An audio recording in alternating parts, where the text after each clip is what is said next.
And here we go. It's another edition of Rock Talk right here on CGCM Rock Radio, where we talk rock because that's how we roll. And it's always a lot of fun to discover new Canadian talent, and even better when they're in your own backyard. And this time around, we're headed to Kitchener to visit with a young lady who, despite her young age, is, well, you can already say that she's a veteran of the biz. Let's welcome Avalon Stone to Rock Talk. Welcome. Hi, nice to be here. Nice to have you here. And you just released your latest single, Cliffhanger, a few weeks ago. Absolutely loving the track. Thank you. Thank you. You're quite welcome. You've also released what, three other singles in 2024 so far? Yes. Yeah, Now, does that mean there's an album on the way or an EP? there sure is. Yeah, in the winter we're releasing the debut album, Chained, and Mm-hmm. no exact dates on that, no details. Still working that all out, but super excited for that. Well, awesome. And I can tell you that everybody here at CGCM Rock Radio, at the end of the year, we do up our top 10 albums list. And if Chained is as kick-ass as what you've released already, I'm sure it's going to be on a lot of people's lists in the end of 2025. That'd be amazing. Now, tell us, talk about your creative process. Yeah, sure. So it really differs. I'm still figuring out what works best for me, Mm-hmm. and I think it's a lot of things really. I can start with a idea that pops into my head randomly at night or while I'm doing some mundane tasks. I used to work at a restaurant, and while I was folding napkins, I would just get these song ideas in my head. I'd be like, "Oh my God, I need to go like sing that into my phone right now." Which did impact my work capabilities, but I don't work there anymore. Um, but other times, like I'll start with a chord progression or a Right. concept or, any of those kinds of things. And I think it's important to be able to adapt to the other people you're working with as well, what their process is, all those sorts of things. But I think it's really important to have a strong idea of concept and kind of what you want it to sound like what the vibe of the music is, what emotions you want people to feel while they're hearing it, what story you want to tell, and why you want to tell it. Mm-hmm. Um, and yeah, so essentially paying attention to those things and yeah. So, have you had one of those songs where you get somewhat of an idea for the song, and no matter what you do, you just can't work it out? It's just, and it bugs you and bugs you and bugs you. And then just when you're ready to throw the whole thing away, it all works out. Yep. I have had that. I have sat on songs for like a year or two, or song ideas, song Mm-hmm. concepts for over a year before. Like I'm very inspiration based and driven, Mm-hmm. which is something that I would like to shift into more of a habitual a world around the concept of the song. But I won't finish it until I feel inspired to do the rest of it. Right. Yeah, and I've definitely done that a couple times, but the ones that are supposed to work their way out into the world get there eventually. So, There you go. So, give us the backstory of Avalon Stone. Now, like I said, you're a veteran of the business already. You've been in this business since you were what, 10? then, yes. Wow. Yeah. Give us your backstory. All right. Yeah. So when I was 10, I joined a songwriting camp for the first time. I had no interest in songwriting. I didn't know. All I listened to was really radio stuff. It was not really a thing in my brain. And then we got to it and I put my hand up. I was like, I have an idea. And then I just kept putting my hand up, kept getting ideas. And then I loved it. And then the program that I did the songwriting camp at also had a performance program. So then I joined that Mhm. where I learned how to sing rock. And the first song I ever sang there was Cochise by Audioslave Oh, right. Yes. as a 10-year-old girl, Yeah. kicked in the butt with Chris Cornell was was quite the experience, but I think that really shaped my taste and what I ended up leaning towards eventually. I did a whole bunch of Zeppelin, did a bunch of The Who, Rush. I did a lot of classic rock.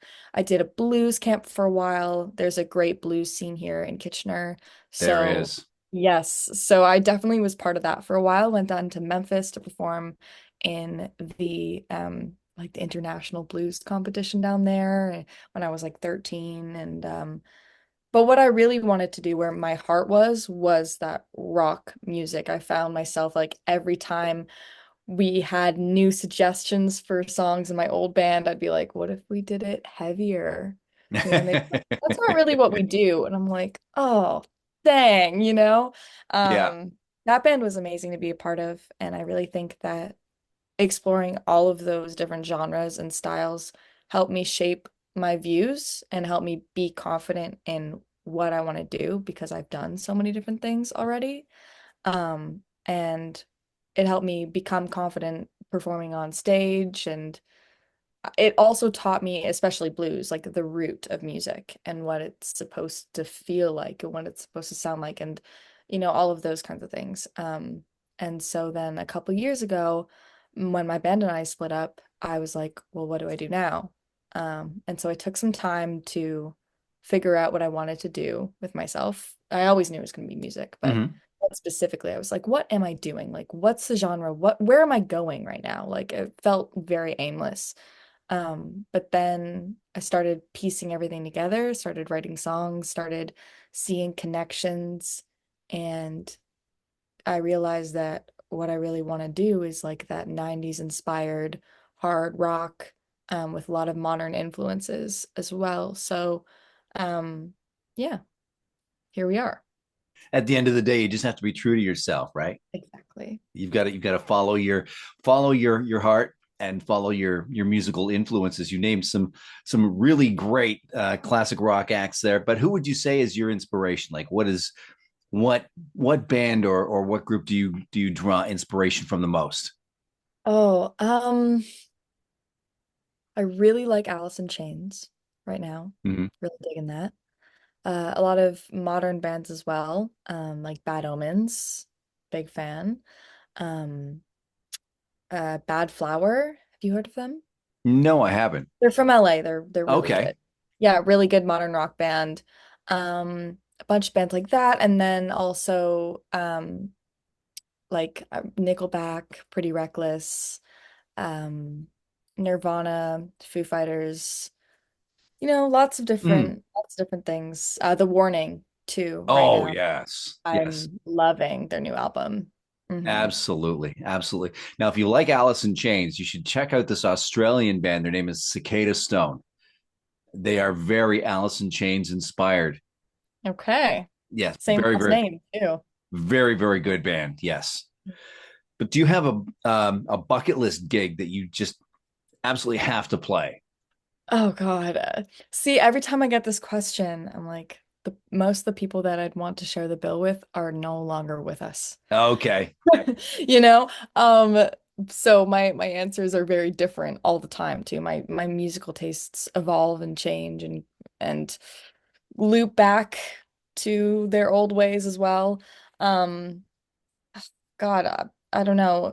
Current bands that are around right now, The Warning, for Mm. sure. Love to be on a bill with them. Um, Probably Linkin Park.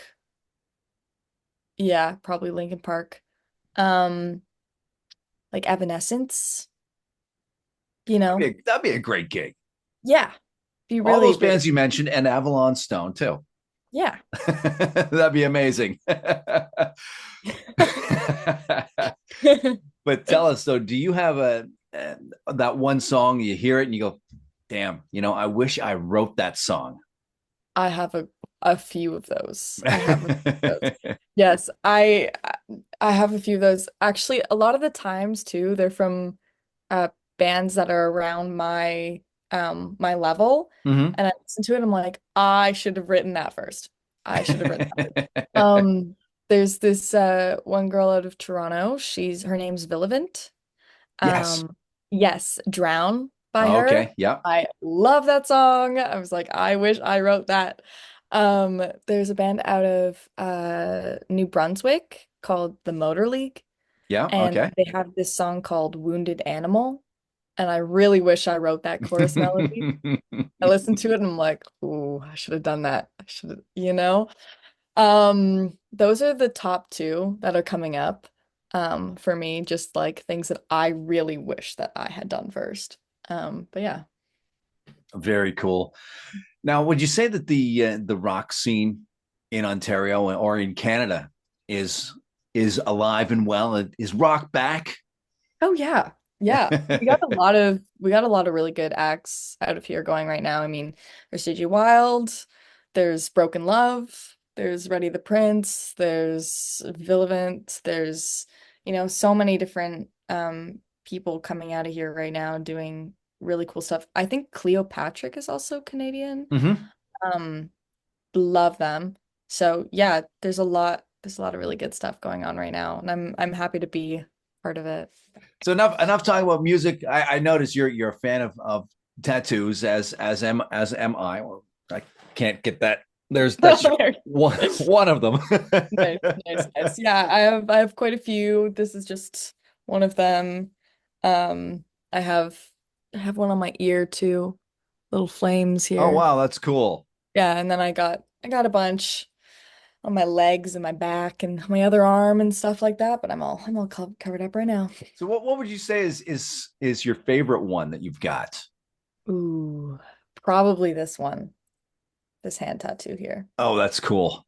Yeah, I think that's my favorite. It's also my most recent, so I might be Okay, there you go. biased. What do you think makes them so addictive? Is it deriving the pleasure from the pain of getting it? I don't know, because that's what a lot of people say. I think it's because, I mean, as an artist, this is going to sound very cliche, but I think that self-expression is very important. And I think it's very affirming to who you are Hmm. uh, as a person. And I find that every time I get a new tattoo or a new piercing or something like that, I feel more connected to who I am. I feel like I'm expressing myself more in a way where it's like if you look at me, you can kind of see what I'm about before I even open my mouth, right? Right. Which I mean, I also dye my hair. I love to do all that kind of stuff. I think self-expression is really, really important. The pain, probably scientifically, that is what it is. I am a science girl, so I'll yield to that. But that's my artist view on that. It's like eating spicy food. The more you eat, the more you want. Exactly. It's exactly. So let's before we wrap this up, let's get into a little thing I call this or that. It's just a series of rapid fire questions, top of head answers, multiple choice. So if you're ready, let's I'm ready. dive in. CD, vinyl, or MP3? Ooh, vinyl. Spicy food or sugary treat? Sugary treat. Iced coffee or iced tea? Iced coffee. Pool, beach, or water park? Beach. Video games or board games? Board games. Pineapple on pizza, yes or no? No. Sorry. Sometime down the road, they're making the movie of Avalon Stone. Who plays you? Oh my God. I don't know. Uh, Anya Taylor-Joy, I feel like do a cool job. There you go. All right. Hey, I want to thank you for joining us on this edition of Rock Talk Avalon Stone. It's been a whole lot of fun. Give us your website, give us your socials. Yeah, so Avalon Stone Music on everything. My website is literally www.avalonstonemusic.com. I'm everywhere you can find me, Spotify, iTunes, Amazon, Avalon Stone. Yeah. And don't forget to check out the brand new single, Cliffhanger. Very, very cool. And it's got your full concert lineup on your website, does it? Yep. Absolutely. So don't forget to check out for those gigs. Hey, I want to thank you again for joining us on Rock Talk Avalon. Thanks for having me. And thank you for joining us. And we'll catch you again next time right here on Rock Talk on CGCM Rock Radio.